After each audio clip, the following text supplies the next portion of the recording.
Philadelphia. This is The Bulletin with Larry Kane. Ahead on this February 3rd, 1995 edition of The Bulletin. Working in the fast lane takes nerves and swerves. I've had people actually try to hit me to get me out of their way. The taxi cab cut right in front of me, and I had nowhere to go but to hit that cab. Marge Palin joins Philadelphia's fine fleet of bike messengers to find out how far they'll go in their race against deadlines. She raised an entire generation. Get home every day after school at about 3 o'clock, 3:30, and to turn that television on. I wouldn't miss a program. And she's Philadelphia's most famous cowgirl. But life for Sally Starr was not always full of joy. I saw these cars whizzing by, and I'd say, only one step. One step, and it'd be all the hurt would be gone. Our gal Sal explains how she conquered her depression, recaptured the spotlight, and now at 72 is celebrating life. When someone needs help, these angels of the air fly into action. There are times when we really know that 1 hour that we saved in transporting the patient literally made the difference between life and death. Beverly Williams joins members of Philadelphia's Extraordinary Helicopter Rescue Unit on their daily mission to save lives. It's a New Jersey school where the curriculum will throw you, and the alumni go to great heights. Yuki Washington visits the Monster Factory and gives professional wrestling a whirl. And now, The Bulletin with Larry Kane.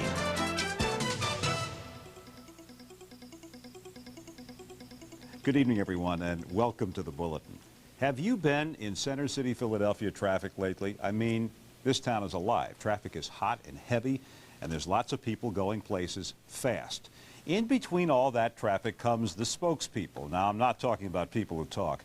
I'm referring to spokes on those high-speed bikes and the riders who weave in and out of our lives just to keep business going in Philadelphia.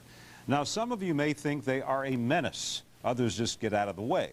But none of you have ever seen bike messengers like News 3's Marge Palin is going to show you in this look at the pedal pushers.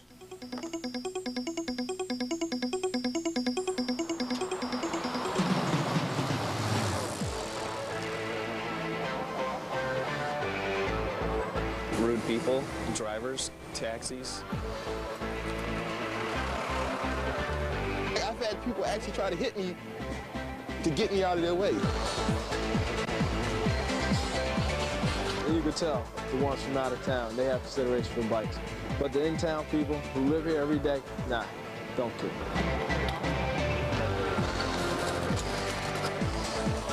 Meet the bike warriors who crisscross the city, delivering everything from memos to body parts. It's good money, it's good exercise. It's what a lot of people would like to do. Matt Powell is a substitute teacher and a courier for Philadelphia Expediting. He's a 29-year-old college graduate, and he's well-schooled in the fine art of Philadelphia traffic. It's a very unfriendly biking city because the streets are so historically narrow, the sidewalks are narrow, and there's no room for there's no bike lanes.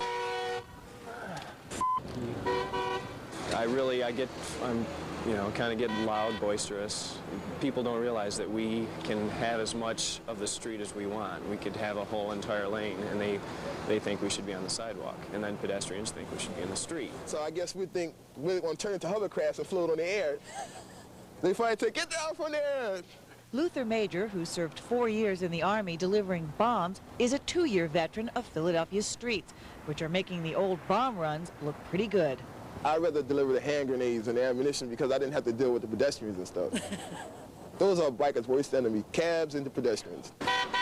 Do you ever feel as though there are drivers out there who are trying to hit you? Cab drivers. They're the worst. Very absolute worst. The worst? Well, that's not the view from the driver's seat of most taxis.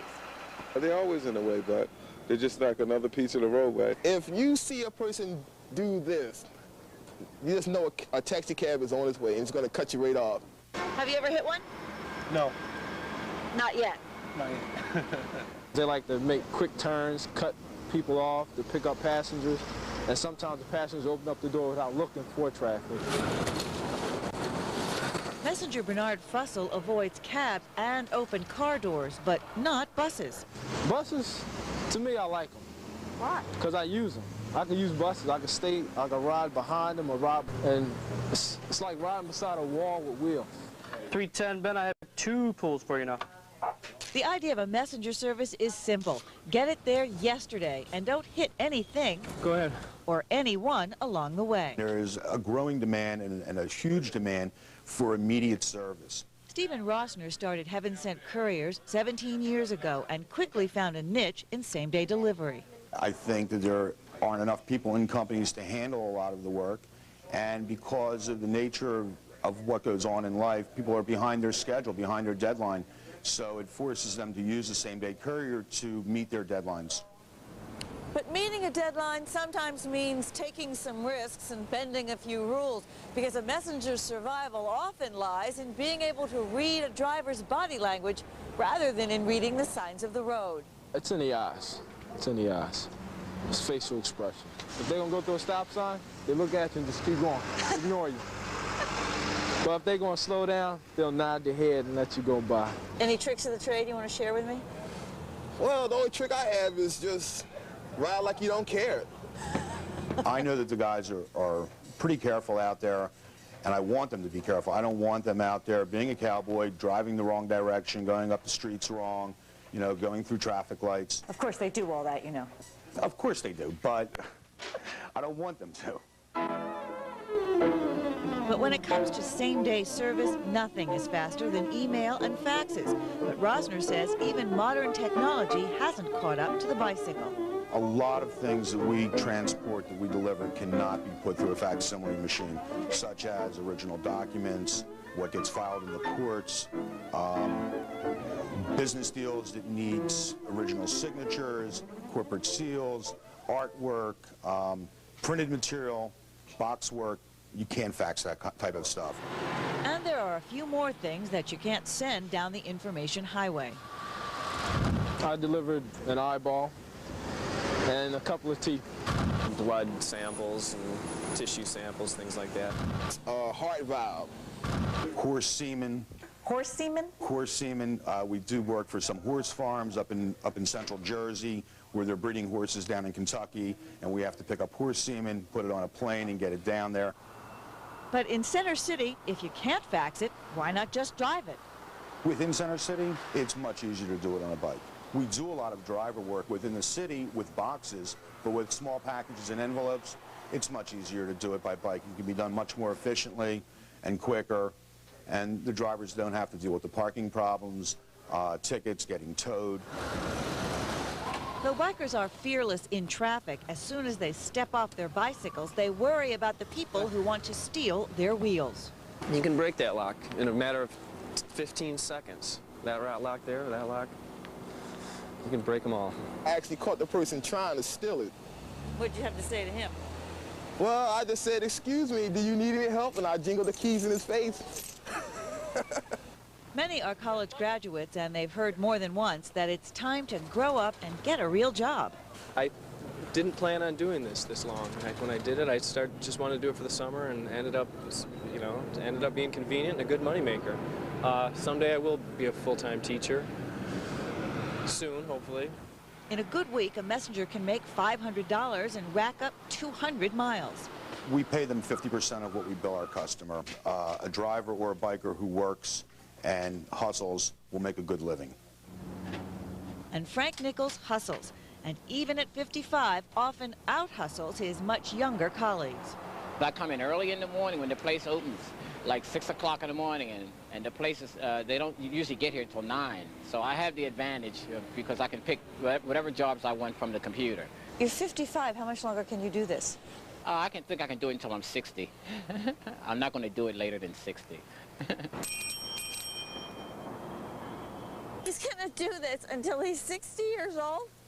If I'm lucky and I start right now, maybe I'll get where I'm going by the time I'm 60. Look out, cabs, here I come.